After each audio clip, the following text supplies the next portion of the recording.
Sector 99 में एक गांव है औरंगाबाद। इस गांव में छल्लेरा गांव के जिन लोगों की जमीन नोएडा अथॉरिटी ने अधिग्रहित की थी, उन्हें इसके बदले में मुआवजे के साथ अलग अलग साइज के प्लॉट भी नियम के अनुसार यहाँ आवंटित किए गए थे। क्योंकि अभी इस इलाके में ज्यादा आबादी और विकास नहीं हुआ है, इसीलिए जिन लोगों को यहाँ प्लॉट मिले थे, उनमें से कुछ ने अपने प्लॉट की घेराबंदी करके उसमें एक या दो कमरे बनाकर उन्हें मजदूर तबके के लोगों को किराए पर दे दिया। सेक्टर 99 के इस इलाके में अभी सिर्फ मजदूर पेशा लोगों के ही 15 से 20 परिवार किराए पर रहते हैं। इस इलाके में बिजली पानी तो है, लेकिन घनी आबादी ना होने के कारण शाम होते ही यहाँ सन्नाटा पसर जाता है। इसी इलाके में छल्लेरा गांव के रहने वाले चरण सिंह का भी फ्लैट था, जिसमें उन्होंने बाउंड्री करवाकर उसमें एक कमरा, शौचालय, स्नान घर और रसोई बनाकर उसे किराए पर दिया हुआ था। पिछले 1.5 साल से इस कमरे में मूल रूप से अलीगढ़ का रहने वाला संदीप यादव अपनी पत्नी सोनी यादव के साथ किराए पर रहता था। संदीप की 1.5 साल पहले ही कासगंज की रहने वाली सोनी से शादी हुई थी। दोनों की शादी कोरोना के बीच लॉकडाउन के दौरान हुई थी।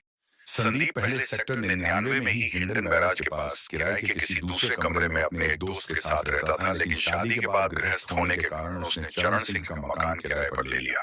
संदीप शादी से पहले तो नोएडा में एक बड़े ढाबे पर काम करता था, लेकिन लॉकडाउन के बाद जब नौकरी चली गई और शादी हो गई, तो पेट पालने और जीवन यापन के लिए उसने महामाया फ्लाईओवर के नीचे साइकिल पर ही आलू की सब्जी और खस्ता कचौरी बेचने का काम शुरू कर दिया।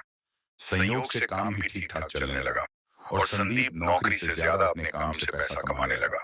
कुल मिलाकर घर गृहस्थी मजे से चलने लगी।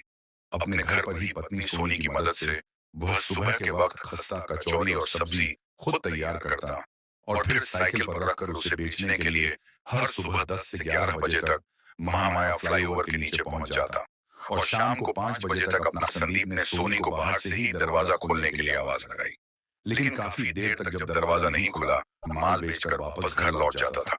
20 जनवरी को भी संदीप यादव हर रोज की तरह सुबह करीब 10:30 पर साइकिल पर कचौरी और सब्जी लेकर घर से निकला था और शाम को करीब 7 बजे घर लौटा। घर के बाहर साइकिल खड़ी करने के बाद हमेशा की तरह दोस्त ने दरवाजे को धकेलते हुए थोड़ा कड़ी आवाज में कहा, क्या बात है महारानी, भारी हो गई है या कान में तेल डाल लिया है? कमरे में गहन अंधकार और सन्नाटा पसरा हुआ था। अन्य दिनों की अपेक्षा संदीप को इस दिन पत्नी सोनी का यह व्यवहार कुछ अजीब लग रहा था। संदीप ने अनुमान से दरवाजे के पास लगे बिजली के बोर्ड को टटोलकर कमरे की लाइट जला दी। कमरे में रोशनी होते ही संदीप फर्श पर सोनी की खून से लथपथ लाश पड़ी दिखी। लाश देखते ही संदीप के गले से चीख निकल गई। सिर को पकड़कर संदीप गला फाड़कर रोने लगा। कॉलोनी के मकान एक दूसरे से काफी दूर बने थे, लेकिन शाम के सन्नाटे में संदीप के रोने और चीखने की आवाजें इतनी तेज थी कि चंद समय में ही वहां कॉलोनी में रहने वाले कई मजदूर परिवार एकत्र हो गए। वैसे भी उस समय ज्यादातर लोग अपने काम से घर लौटते हैं। सभी ने संदीप को अपनी पत्नी की लाश के पास फूट फूट कर रोते देखा। कॉलोनी के एकत्रित हुए मजदूरों में से ही किसी ने तब तक निकट की ओखला पुलिस चौकी के इंचार्ज राजेंद्र सिंह को जाकर इस हादसे की सूचना दी, तो वह तत्काल ही अपने मातहत पुलिस कर्मियों को लेकर घटनास्थल पर पहुंच गए। कॉलोनी के लोगों ने संदीप की पत्नी सोनी की हत्या के बारे में जो खबर दी थी वह एकदम सही थी। लिहाजा घटनास्थल का मुआयना कर राजेंद्र सिंह ने सेक्टर 126 थाने के प्रभारी भरत कुमार राठी को हत्या की इस वारदात से अवगत करा दिया। थाना प्रभारी राठी भी हेड कांस्टेबल मोनू जगपाल सिंह और कांस्टेबल अमित कुमार के साथ जब तक घटनास्थल पर पहुंचे, तब तक वायरलेस पर जानकारी पाकर नोएडा जोन 1 की एसीपी अंकिता शर्मा और एडिशनल डीसीपी रणविजय सिंह भी मौके पर पहुंच गए और फोरेंसिक टीमों ने भी घटनास्थल पर पहुंचकर अपना काम शुरू कर दिया। संदीप ने बताया कि सुबह जब वह घर से गया था तब उसकी पत्नी एकदम ठीक ठाक थी। शाम को 7 बजे लौटा तो पत्नी की लाश घर में पड़ी मिली। संदीप यादव से पूछताछ में पता चला कि घर में लूटपाट जैसी कोई वारदात नहीं हुई थी, जिसका मतलब साफ था कि किसी ने सोनी यादव की हत्या की नीयत से ही इस वारदात को अंजाम दिया था। थाना प्रभारी राठी ने जब गहराई से लाश का निरीक्षण किया तो देखा कि कातिल ने बेदर्दी के साथ किसी चीज से सोनी के चेहरे पर वार किया था, जिसके कारण नाक पर काफी गहरा जख्म था और वहां से बहने वाला खून जमकर काला पड़ चुका था। एक खास बात यह थी कि कातिल ने बड़ी बेरहमी के साथ सोनी के सिर को शायद कई बार जमीन पर देकर मारा होगा, क्योंकि सिर के पिछले हिस्से में काफी चोट लगी थी और वहां से काफी खून भी बहा था। घटनास्थल के निरीक्षण से एक बात यह भी साफ हुई कि सोनी का शायद कातिल के साथ काफी संघर्ष हुआ होगा, क्योंकि उसके बदन के कपड़े काफी अस्त व्यस्त हो चुके थे।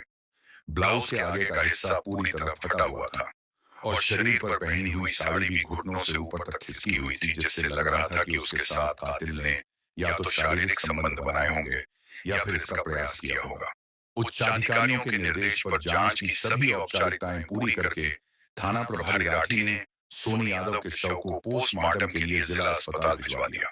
एडिशनल डीसीपी रणविजय सिंह के आदेश पर थाना प्रभारी राठी ने दफा 300 2 आईपीसी यानी हत्या का मुकदमा पंजीकृत करके जांच पड़ताल का काम खुद अपने हाथों में ले लिया।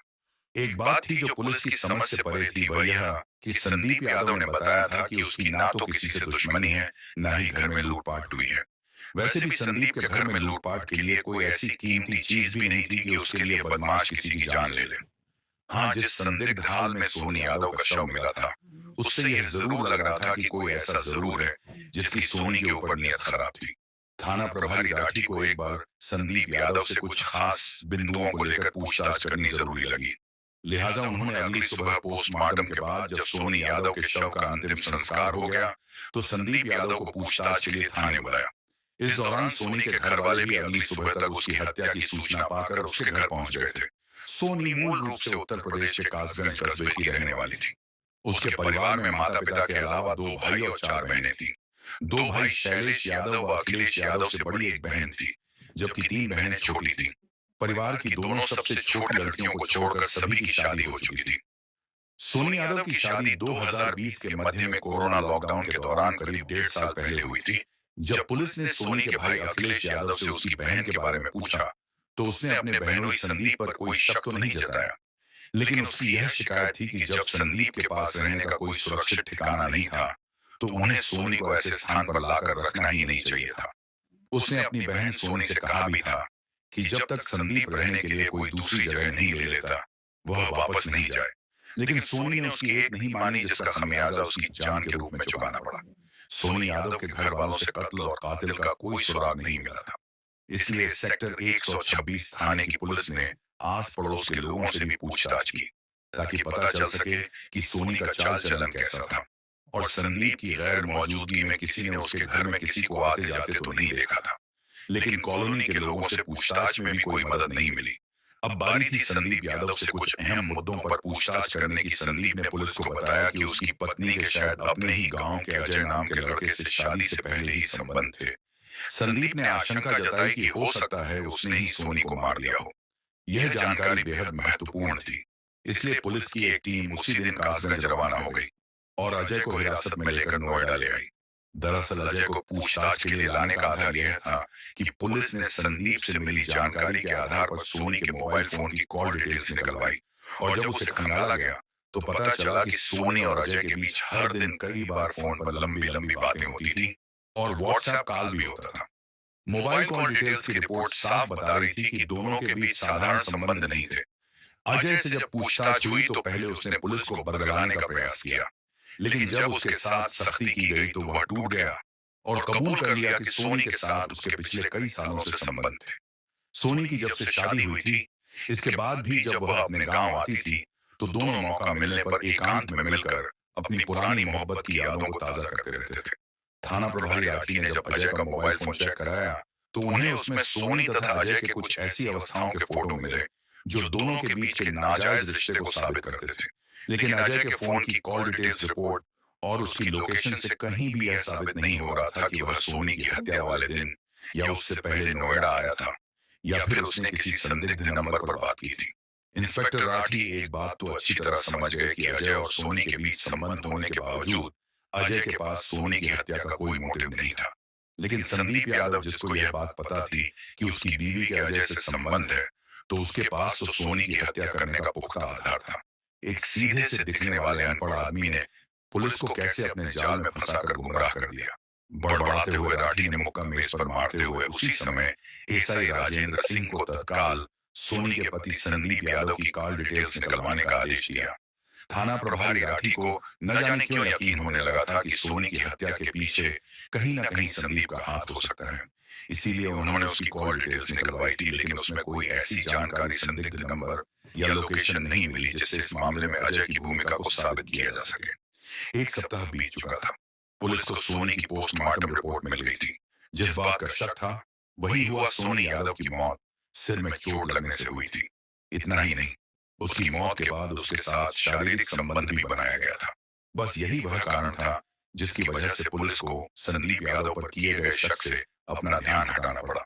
क्योंकि कोई भी पति किसी दूसरे आदमी को अपनी पत्नी की हत्या के बाद उसके शव के साथ ऐसा घिनौना काम ना तो खुद करेगा, ना ही किसी दूसरे को करने देगा।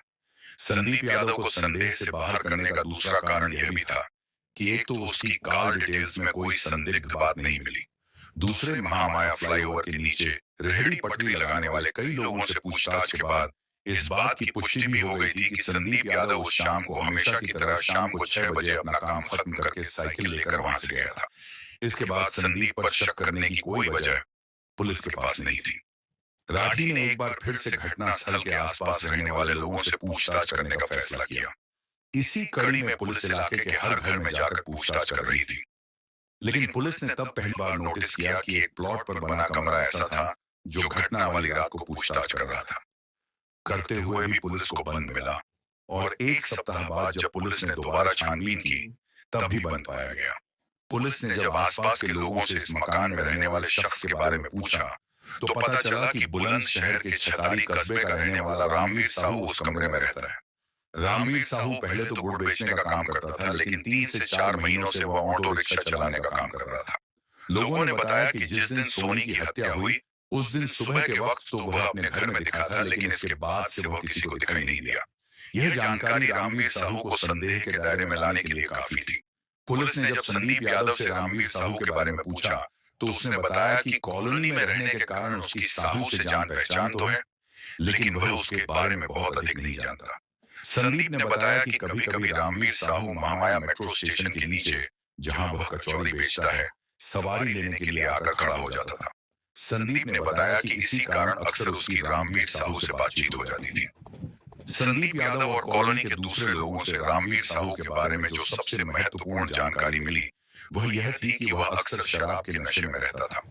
शराब तो मजदूर तबके के ज्यादातर लोग पीते हैं, लेकिन रामवीर साहू एक तरह से शराब का लती था।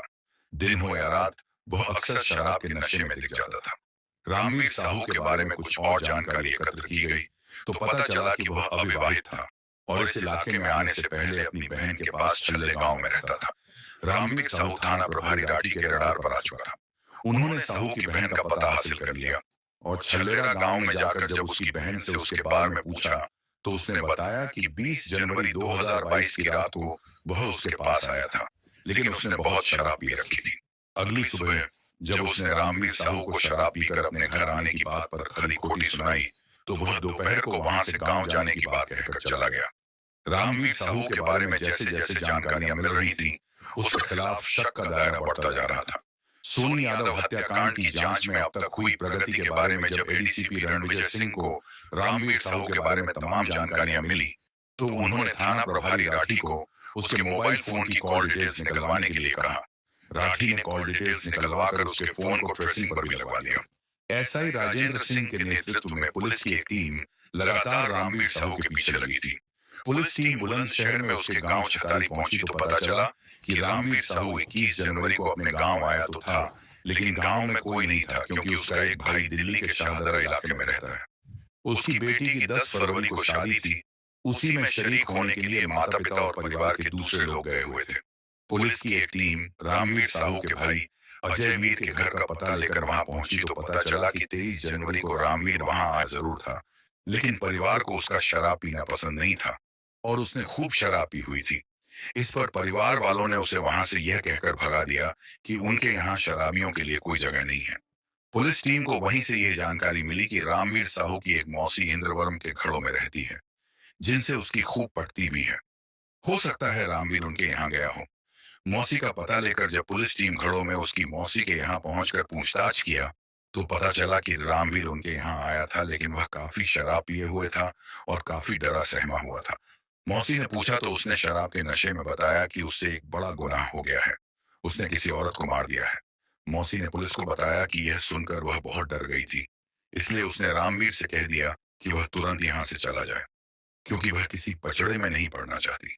रामवीर साहू तक पहुंचने के लिए उसकी मौसी अंतिम सिरा थी, जहां से उसके मिलने की उम्मीद थी, लेकिन इसके बाद पुलिस को उसकी कोई खबर नहीं मिली। रामवीर तक पहुंचने का कोई रास्ता नहीं बचा था। लिहाजा एसीपी अंकिता शर्मा ने क्राइम ब्रांच की साइबर टीम को जांच के काम में साथ जोड़कर रामवीर साहू के मोबाइल को ट्रैक करने के काम पर लगा दिया। रामवीर के मोबाइल की ट्रैकिंग के दौरान पुलिस को पता चला कि रामवीर लगातार सोनी के पति संदीप के साथ बातचीत कर उसके साथ संपर्क में बना हुआ था। पुलिस ने जब संदीप यादव से पूछा कि क्या रामवीर साहू ने उसके साथ संपर्क किया है, तो वह साफ मुकर गया कि रामवीर ने उसके साथ कोई संपर्क नहीं किया है। पुलिस टीम समझ गई कि दाल में कुछ काला है, जिस कारण संदीप सफेद झूठ बोल रहा है। पुलिस ने संदीप यादव को बिना कुछ बताए उसके और रामवीर साहू के मोबाइल की मॉनिटरिंग और उस पर नजर रखनी शुरू कर दी। 7 फरवरी 2022 को दोपहर में मोबाइल ट्रैकिंग से पता चला कि वे दोनों महामाया फ्लाईओवर के नीचे आपस में मिलने वाले हैं। इस सूचना के बाद थाना प्रभारी बीएस राठी ने अपनी टीम के साथ सादा कपड़ों में आसपास छिपकर निगरानी शुरू कर दी। दोपहर करीब 3 बजे रामवीर साहू पहचान छिपाने के लिए सिर पर कपड़े का साफा बांधकर संदीप से मिलने पहुंचा, तो पुलिस ने उन दोनों को हिरासत में ले लिया। पुलिस की टीम दोनों को लेकर थाने पहुंची और उनसे पूछताछ हुई, तो मामूली पूछताछ के बाद ही सोनी यादव की हत्या का खुलासा हो गया। दरअसल संदीप ने बताया कि उसी ने अपनी पत्नी सोनी की हत्या रामवीर साहू के द्वारा पैसा देकर करवाई थी। संदीप यादव की जब सोनी यादव से शादी हुई, तब दोनों की जिंदगी बेहद खुशहाल थी और संदीप सोनी को प्यार भी बहुत करता था। लेकिन एक दिन सोनी जब बाथरूम में नहा रही थी, तो संदीप ने वैसे ही उसका मोबाइल चेक कर लिया। उस दिन संदीप यह देखकर हैरान रह गया कि उसकी बीवी सोनी उसे धोखा दे रही थी। शादी से पहले से ही उसके अपने गांव के अजय से संबंध थे। संदीप ने सोनी की सच्चाई उस पर उजागर नहीं होने दी, लेकिन इस दिन के बाद से वह सोनी से छुटकारा पाने की तरकीब सोचने लगा। सोनी से छुटकारा पाने की सोच के पीछे एक दूसरी वजह यह भी थी कि अपनी ससुराल कासगंज में आते जाते संदीप अपनी सबसे छोटी साली रानी, जो सभी बहनों में सबसे ज्यादा सुंदर थी, को पसंद करने लगा था। सोनी से छुटकारा पाने की एक वजह यह भी थी कि 1.5 साल होने को आया, लेकिन अभी तक सोनी के मां बनने की कोई गुंजाइश नहीं बनी। तो संदीप ने डॉक्टरों को दिखाया, तो उन्होंने बताया कि सोनी के मां बनने की संभावना बहुत कम है। संदीप यादव के पास सोनी यादव से छुटकारा पाने की 3 वजह हो गई थी। अब वह किसी भी हालत में सोनी से छुटकारा पाकर अपनी साली से शादी करने का फैसला कर चुका था। संदीप ने फैसला किया कि अगर सही योजना बनाकर सोनी की हत्या करवा दी जाए, तो रानी से शादी का रास्ता साफ हो सकता है। इस काम को कैसे अंजाम दिया जाए, यह बात सोच ही रहा था कि 19 जनवरी को अचानक उसकी कॉलोनी में रहने वाला रामवीर साहू, जो उसका दोस्त भी बन चुका था, शाम को हमेशा की तरह दारू पीने के बाद उसके पास कचौरी खाने आया। काम खत्म करने की तैयारी कर रहे संदीप यादव से अचानक रामवीर साहू ने अपनी आर्थिक तंगी का रोना रोते हुए कह दिया कि जिंदगी में पैसा बहुत बड़ी चीज है, इसको हासिल करने के लिए किसी का खून भी करना पड़े तो कर देना चाहिए। रामवीर साहू के मुंह से यह बात सुनते ही संदीप यादव के दिमाग की बत्ती जलने लगी। उसे लगा कि अगर बात बढ़ाई जाए तो रामवीर उसका काम कर सकता है, तो भाई कर दे, तू भी खून कमा ले पैसा। संदीप ने अपनी तरफ से रामवीर को परखने के लिए पत्ता फेंका। रामवीर साहू बोला, अरे भाई, ऐसे ही किसी का खून कैसे कर दूं? कोई काम बताए, माल दे, तभी तो करूं यह काम भी। अगर मैं कोई काम बताऊं तो करेगा? संदीप यादव ने लोहा गर्म होते देख तुरंत पूछ लिया, तुझे किसका काम कराना है और तू पैसा कहां से देगा? रामवीर साहू की पुतलियां भी सोच में सिकुड़ गईं। वह छोड़, तुझे तेरे काम का पैसा मिलेगा, पहले यह बता काम करेगा? संदीप यादव ने पूछा। रामवीर ने उत्साहित होते हुए कहा, हाँ भाई, माल देगा तो काम क्यों नहीं करूंगा। तो ठीक है, मेरी बीवी को मार दे, पूरे 50,000 दूंगा। अबे पागल हो गया है क्या तू, जो अपनी बीवी को मरवाना चाहता है? रामवीर साहू ने फटी आंख से पूछा। वजह एक नहीं कही है भाई, एक तो कमीनी का शादी के पहले से ही गांव में किसी अय्यार से चक्कर चल रहा है, दूसरा वह मां नहीं बन सकती, और तीसरा मुझे उसकी छोटी बहन बहुत पसंद है। इसका काम तमाम हो जाए तो मैं उससे शादी कर लूंगा। संदीप यादव ने इस दिन अपने मन की बात रामवीर साहू को बताई, तो उसने कहा कि अभी शराब बहुत पी ली है, वह काम करेगा या नहीं इस बारे में सोचकर कल बताएगा। मामला बनता देख संदीप यादव ने चलते समय रामवीर को 50,000 दे दिए। रामवीर साहू फिर से शराब के ठेके पर गया और फिर शराब पी और रात को घर चला गया। रामवीर साहू ने सुबह शराब का नशा उतर जाने पर संदीप यादव की कई बातों पर विचार किया, तो काफी सोच विचार कर दोपहर 1 बजे फिर से महामाया फ्लाईओवर के नीचे संदीप के ठिकाने पर पहुंच गया। संदीप यादव ने उससे पूछा, क्या इरादा किया भाई? इरादा तो ठीक है भाई, लेकिन तूने अपनी बीवी के मौत की कीमत बहुत कम लगाई है। संदीप यादव ने पूछा, क्यों? तुझे कितना चाहिए? रामवीर साहू बोला, देख तू अपना दोस्त है, तेरी परेशानी भी जायज है, लेकिन अगर कम से कम 1.5 लाख खर्च करे तो काम किया जा सकता है। थोड़ी देर तक संदीप यादव और रामवीर साहू के बीच कत्ल करने के लिए दी जाने वाली रकम को लेकर सौदेबाजी होती रही। जब संदीप ने देखा कि रामवीर इससे कम पैसा लेने के लिए टस से मसों औपचारिक नहीं हो रहा तो उसने कहा, ठीक है भाई, तुझे इतने ही पैसे मिलेंगे, लेकिन काम बड़ी सफाई से होना चाहिए। काम होते ही सुबह पैसे दे दूंगा। कहते हुए संदीप यादव ने जेब से 50,000 और निकाले और रामवीर साहू की तरफ बढ़ाते हुए कहा, हो सके तो आज ही काम कर दे। शाम तक कॉलोनी में वैसे भी सन्नाटा रहेगा। मैं यहाँ हूँ और सोनी घर में अकेली है। बस जाकर ठिकाने लगा दे। सारी बात तय हो गई तो 1.5 लाख में सोनी को मारने की बात कहकर रामवीर वहां से निकल गया। उसने उसी समय अपना मोबाइल भी बंद कर दिया, क्योंकि उसने टीवी सीरियलों में देखा था कि मोबाइल की लोकेशन से पुलिस कातिल को खोज लेती है। सबसे पहले वह निकट के शराब ठेके पर पहुंचा, जमकर शराब पी। उसके बाद करीब 4 बजे संदीप यादव के घर पहुंचकर दरवाजा खटखटाया। उस वक्त पूरी कॉलोनी में सन्नाटा पसरा हुआ था। सोनी ने अंदर से ही पूछा, कौन है? तो उसने बता दिया, भाभी जी, मैं हूं रामवीर साहू। संदीप ने आपको देने के लिए पैसे भेजे हैं। रामवीर ने बात ही ऐसी की थी कि सोनी ने दरवाजा खोल दिया। वैसे भी वह रामवीर साहू को जानती थी, लेकिन जैसे ही सोनी ने दरवाजा खोला, रामवीर साहू ने उसके चेहरे पर एक जोरदार घूंसा मारा। सोनी की नाक पर घूंसा लगते ही उसकी आंखों के सामने अंधेरा छा गया। वह चीखते हुए कमरे के बीचों बीच फर्श पर गिर पड़ी। इतना मौका काफी था। रामवीर के लिए वह झट से कमरे में घुसा और दरवाजा भीतर से बंद कर जमीन पर पड़ी। सोनी की तरफ पलटा, लेकिन कुछ पलों के लिए अचेत हुई। सोनी पर निगाह पड़ते ही शराब के नशे में धुत रामवीर साहू की आंखों में वासना के डोरे तैरने लगे। दरअसल चेहरे पर वार होने से संतुलन खोकर गिरने वाली सोनी के कपड़े इस कदर अस्त व्यस्त हो गए कि जांघों तक दिख रही सोनी की नग्न गोरी देह को देखकर रामवीर साहू के शरीर के रोंगटे खड़े हो गए। उसने सोचा कि सोनी को मारना तो है ही क्यों ना, उससे पहले वह अपनी वासना की आग बुझा ले। यही सोचकर उसने उसके साथ जमीन पर ही शारीरिक संबंध बनाने शुरू कर दिए। लेकिन अपनी उत्तेजना के जोश में वह कुछ करता, उससे पहले ही सोनी की चेतना लौट आई और वह शोर मचाने को कोशिश करते हुए विरोध करने लगी। एक तो शराब का नशा, ऊपर से वासना का जुनून। सोनी रामवीर के लंबे चौड़े शरीर के नीचे दबी पड़ी थी। उसको शांत करने के लिए रामवीर ने सोनी के सिर को दोनों कनपट्टी से पकड़कर 3 से 4 बार फर्श पर पटक दिया। सोनी कुछ पल छटपटाई, फिर उसका शरीर शांत हो गया। लेकिन सोनी के शांत होते ही रामवीर साहू के भीतर वासना का उफान आ गया, इस बात से अनजान कि सोनी की मौत हो चुकी है। रामवीर उसके जिस्म से खेलते हुए अपनी काम वासना शांत करता रहा। जब वासना का भूत उतरा तो देखा कि अचेत पड़ी सोनी के सिर से काफी खून बह चुका था और वह मर चुकी थी। उसने सोनी की साड़ी को घुटनों से नीचे कर दिया। कई बार उसके शव को हिलाकर देखा कि उसमें जान तो नहीं बाकी है। करीब 5 बजे रामवीर साहू ने घर का दरवाजा खोलकर देखा कि बाहर कोई है तो नहीं, और उसके बाद रास्ता साफ देखकर वह कमरे का दरवाजा बंद करके वहां से फरार हो गया। वारदात को अंजाम देने के बाद वह इतना सहम गया कि संदीप यादव से भी संपर्क नहीं किया। रामवीर साहू ने 2 दिन तक अपना मोबाइल फोन भी ऑन नहीं किया। जब संदीप यादव को बाद में पुलिस ने यह बात बताई कि उसके कातिल ने मौत के बाद इसके साथ संबंध बनाए थे, तो उसको रामवीर पर बहुत गुस्सा आया। कुछ दिन बाद गिरफ्तारी के डर से इधर उधर भागते फिर रहे रामवीर ने जब पैसे मांगने के लिए संदीप से फोन पर बात करते हुए संपर्क करना शुरू किया, तभी पुलिस को मोबाइल सर्विलांस के जरिए संदीप यादव पर भी शक होना शुरू हो गया।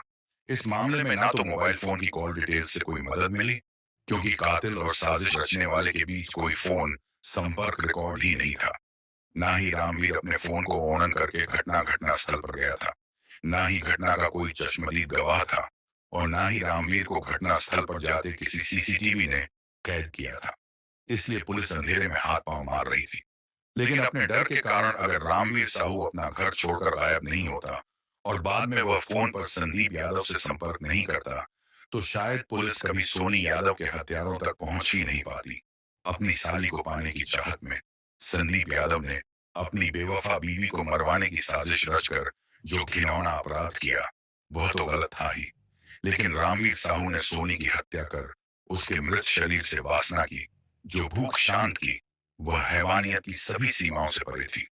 संदीप यादव और रामवीर साहू से पूछताछ के बाद पुलिस ने हत्या के इस मामले में साजिश की धारा 120 भी जोड़कर दोनों आरोपियों को अदालत में पेश कर दिया, जहां से उन्हें न्यायिक हिरासत में भेज दिया गया।